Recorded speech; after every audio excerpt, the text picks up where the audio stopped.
As I was putting this talk together, I had one intention in mind, and that was to find a way into your heart, to find a way into your heart in such a way that you could start to feel what's really there, what is absolutely there. So the title of my talk is Who's Calling? Love the picture, Alex. Who's calling? It's so funny. When I told her the title of my talk, she wrote me back and went, I have no idea what this is about. Is this spiritual? Do you want a picture of like the sky? I was like, no.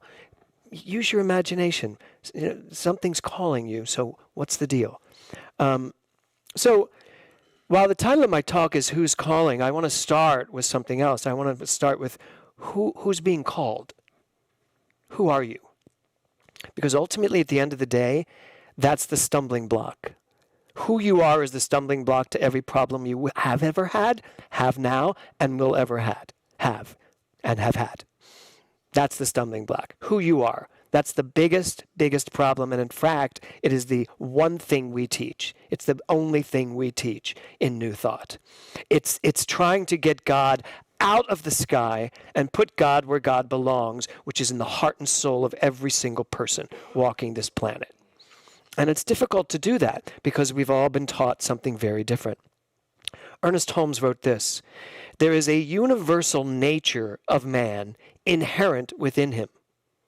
There is a universal nature inherent within you, which causes the manifestation of his personality, the Spirit of God. So there is a universal nature of life, of everything, and it is inherent in Jamie, in Margaret, in Tiffany, in Jim, in myself, in all of us. It's this universal, the bigness of God is inherent in who and what I am. So how do we get out? How do we get so far away from that at some point? Individuality. So he says this about individuality. You are the very creative nature of the universe. That's who you are. That's who I am. I am the creative nature of the universe. When was the last time someone asked you, hey, tell me about yourself? And you said, I am the creative nature of the universe. I am all that ever was, all that ever is, all that ever will be. And meant it. Not just as a joke, but actually meant it. That's who I am. Actually, when's the last time that's where you went to mentally when you've been asked, who are you? Who are you? Oh, I'm a minister. I used to be a Broadway actor. Will be again someday, I'm sure. All these things that I've created, the personality that I've created. But is that who I am? No, but is that what I'm acting from? Do I navigate my life from, I'm Margaret Owens and I have this, I have experienced this and this. Do I navigate my life from there? Or do I navigate my life from, I am the universal presence of the universe, all that ever was, all that ever will be? I think you know the answer to that, because I certainly do. So the important fact here is that you have the entire universe of creativity at your disposal. The entire universal creativity is yours, not just to use, it's who you are. That's who we walk around as. And yet, we walk around with our limitations, thinking, oh no, I only do this. I can only do this. I can only sing this high. I can only write this kind of music. I don't do this. We limit ourselves instead of understanding, nope, I'm the entire creativity of the universe. You know, the truth is, if I wanted to write a rap song, I could write a great rap tune. I know that. I haven't yet, but I know that I could, because I am the universal creativity. That's who I am. So Ernest Holmes goes on to say, everyone is universal.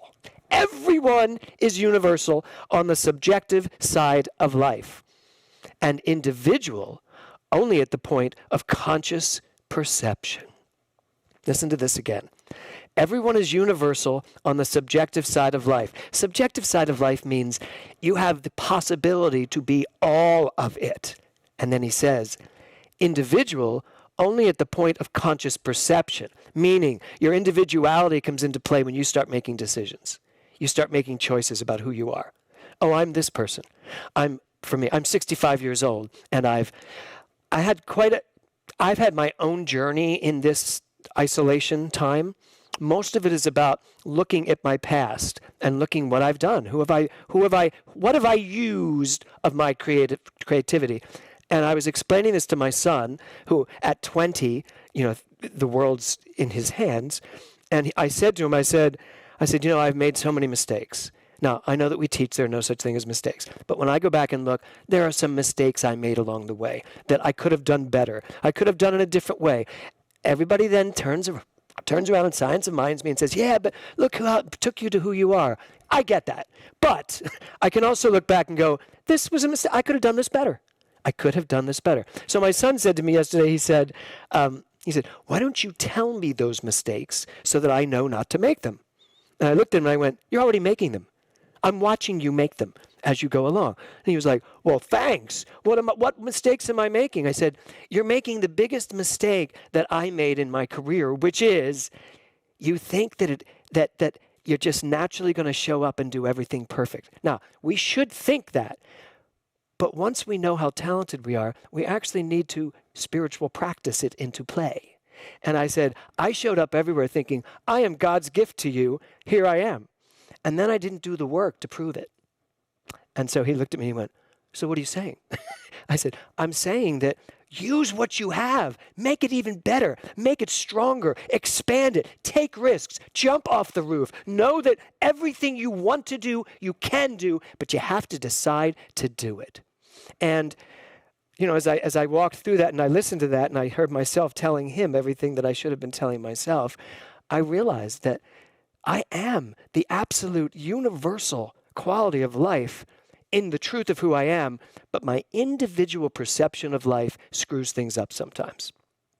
And so what's our job? Our job has to be to get back to the universal, to get back to all that we are. So everyone is universal on the subjective side of life and individual only at the point of conscious perception, meaning I am all of it and I can use all of it to the degree that I accept all of it consciously as who I am.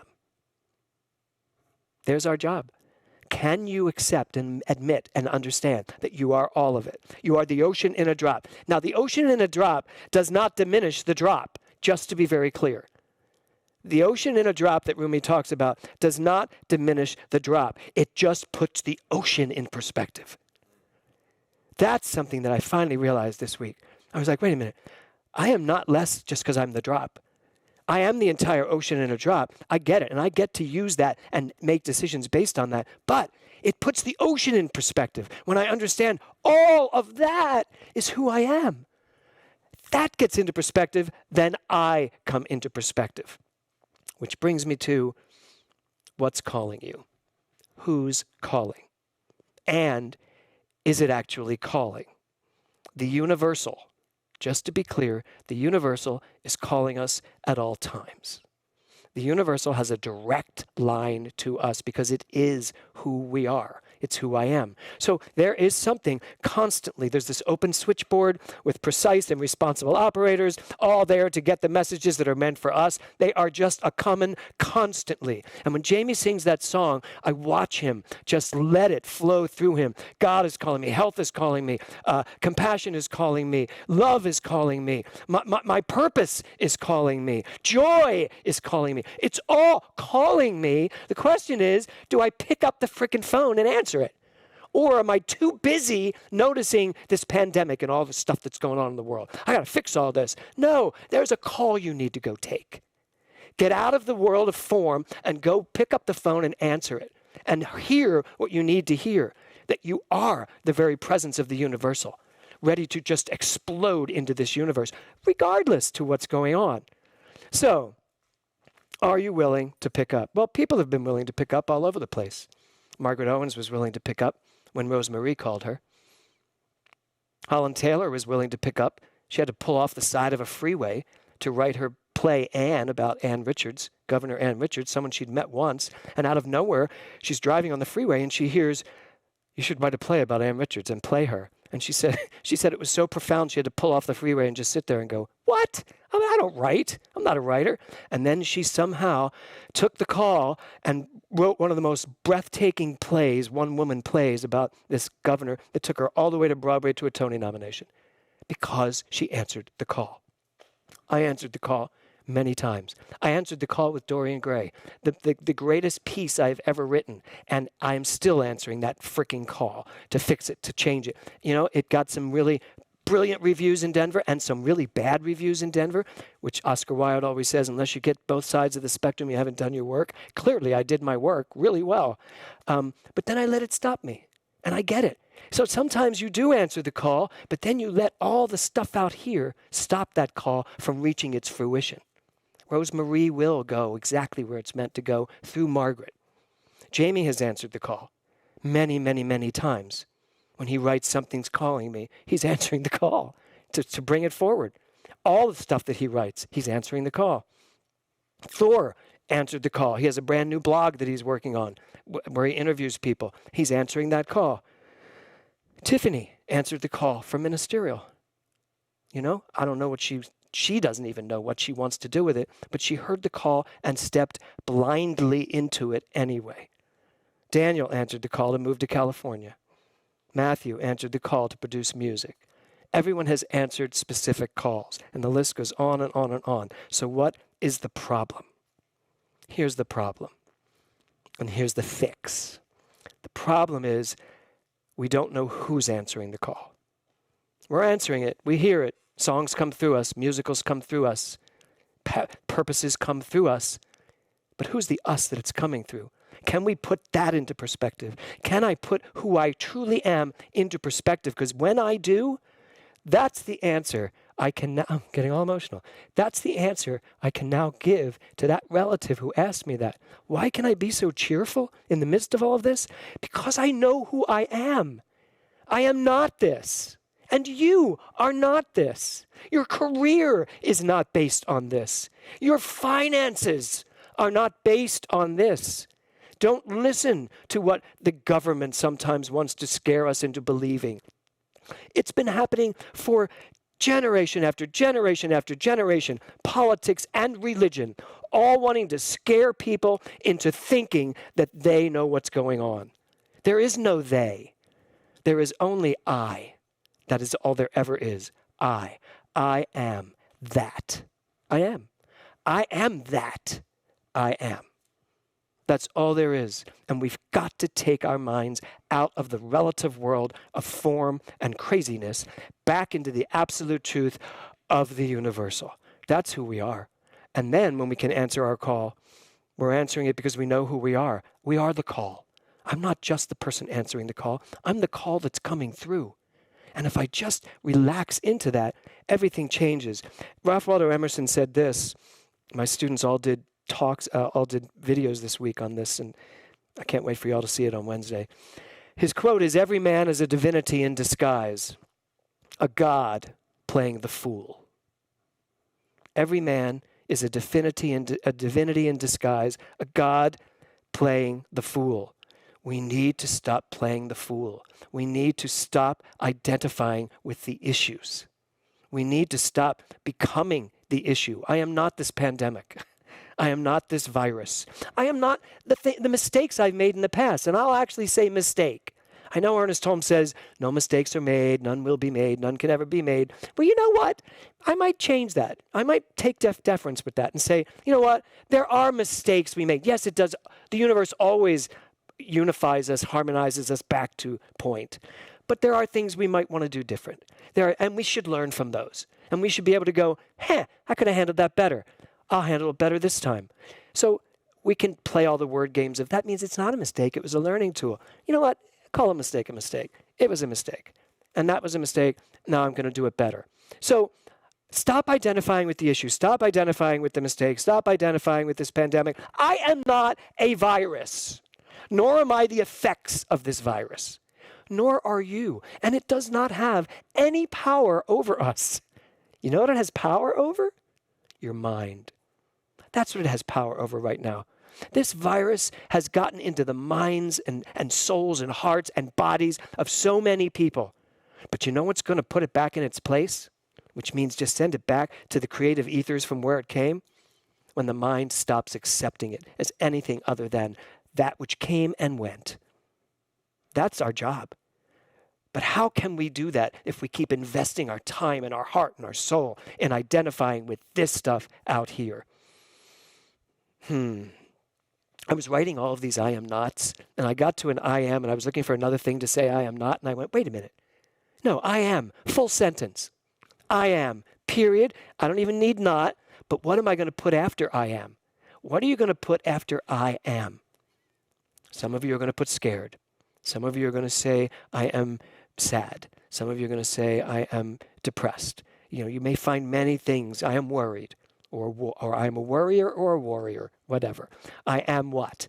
So the question becomes, what are you going to put after the I am in relationship to what's going on in life?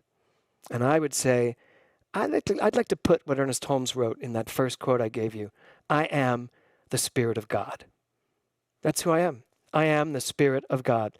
I've had my own issues during this whole pandemic. I had a health issue come up that I had to deal with, that I'm still dealing with a little bit.